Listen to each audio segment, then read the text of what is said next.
Eh bien, salut Xavier. Eh ben, salut Guilain, et puis bonjour à tous. Alors Guilain, là, tu vois, pour être honnête, j'aurais aimé que tu t'exclames, que tu dises « Oh, qu'est-ce qu'elle est belle ta Mertensia !» L'an dernier, c'était qu'un petit plan de rien du tout. Parce que, Qu'est-ce qu'elle est belle ta Mertensia. voilà, un peu d'encre, que diable, un peu d'encre. Et donc, voilà, ça c'était, elle a 1 an. En fait, Mertensia maritima, donc une borraginacée, la même famille que la bourrache. Et la bourrache peut avoir une saveur un peu iodée au niveau de la fleur. Ouais. Bon, ça n'a rien à voir avec le Mertensia. Le Mertensia, c'est saveur iodée, puissance 1000. Moi, je suis toujours impressionné par le fait qu'il y a le goût de l'huître. Vraiment. Ouais, il y en a qui appellent ça l'huître végétale. Voilà, c'est ça. Et il y a une texture un peu charnue et qui est vraiment tout à fait spectaculaire. Donc, avec quoi je trouve ça bon?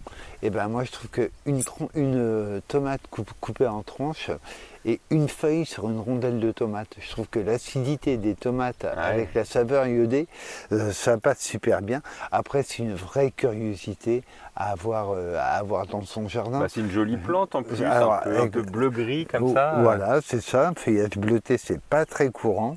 Il y a comme une pruine dessus. Alors là, elle est en pleine forme. Donc, c'est une plante vivace. Vivace, non persistante. C'est-à-dire qu'elle disparaît en hiver et elle ressort au printemps. Elle est rustique. Alors quand je dis rustique, c'est rustique. C'est-à-dire qu'elle se plaît à Saint-Pierre-et-Miquelon. Ouais. Donc voilà, des températures de moins 20 degrés, ça ne lui fait pas peur. Ne vous inquiétez pas, s'il y a un gros coup de froid, votre plante n'a pas gelé, c'est juste qu'elle disparaît en hiver et qu'elle ressort au printemps. C'est d'ailleurs le moment critique. Quand elle ressort au printemps, s'il y a des limaces, les limaces raffolent de ça, qui passent, elle la croque une fois, et là la plante va réussir à repousser, pardon. Elle la croque 2 fois, la plante repousse. 3 fois, elle est épuisée, elle meurt. Bon, ouais. Et donc en fait, quand on perd ces Mertensia, c'est pas le gel qui les a dégommés, c'est les limaces qui les ont dégommés au moment où elles ressortaient. C'est la seule difficulté qu'il peut y avoir avec. Après, il y a 2 caractéristiques avec la Mertensia maritima, qui est une plante du littoral, qui pousse, alors c'est une plante halieutique qui aime les embruns. Alors nous, on ne va pas s'amuser à mettre du sel, il faudrait mesurer, il faudrait maîtriser. Donc je ne m'amuse pas du tout à apporter du sel. Néanmoins, ce que je sais, c'est qu'elle aime les situations à mi-ombre ou à ombre. Si vous voulez la faire pâlir, c'est pas compliqué. Vous la mettez en plein soleil, vous allez voir, elle fait très vite la gueule. Et elle aime les sols hyper drainants.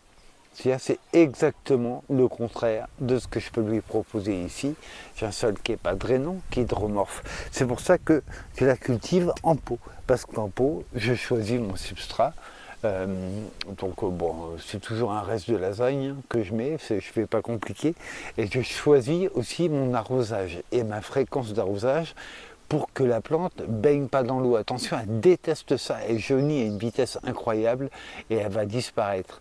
Donc, on peut mettre du sable sinon, comme avec les carottes par exemple. Pour alléger, on peut trouver tous les systèmes qu'on veut pour alléger son substrat.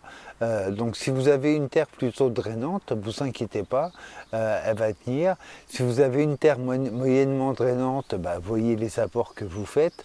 Et si vous avez un sol hydromorphe où l'eau stagne à une certaine profondeur, et pour moi c'est assez peu profondément, là le pot est obligatoire. Après j'ai trouvé la solution pour l'arrosage, c'est la Hoya. La petite Hoya. Oui, parce que comme ça, elle diffuse tranquillement, il n'y a jamais de stagnation d'eau, et comme ça ma plante se développe, il n'y a pas de problème. Donc quand est-ce qu'on la sème? Alors attention, si vous commandez des graines de Mertensia, n'hésitez pas à les passer au frigo.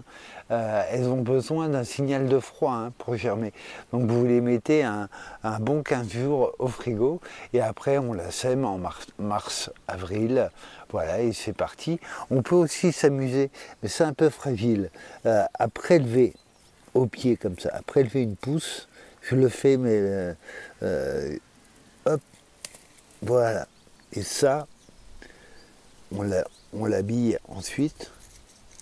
Tac, tac. Et là, ça, on peut tenter la bouture. Ça peut bouturer. Quand on bouture quand? Là Bah là, en ce moment, hein, quand les pousses sont suffisamment fortes. Fin mai, quoi. Voilà, quand les pousses sont suffisamment fortes, tout simplement. Donc voilà une super plante, un joli couvre-sol bleu, très insolite, très bon. Oui, surtout- dans les restaurants, c'est un Ouais. petit peu le petit truc. Ouais, sympa, quoi. alors aussi, ce qui est bien, c'est que vous, si vous pouvez, c'est comme pour les chefs, si vous pouvez mettre du mertensia dans votre cuisine, vous montrez aussi que vous êtes super frais. Ça oxyde assez rapidement. Donc le fait voilà, d'avoir, mais juste, moi je trouve hein, une petite feuille de mertensia sur une rondelle de tomate, ça marche tout seul. Donc faites-vous plaisir avec la plante à huître. Voilà, c'est une plante qui n'est pas compliquée, qui est hyper résistante au froid.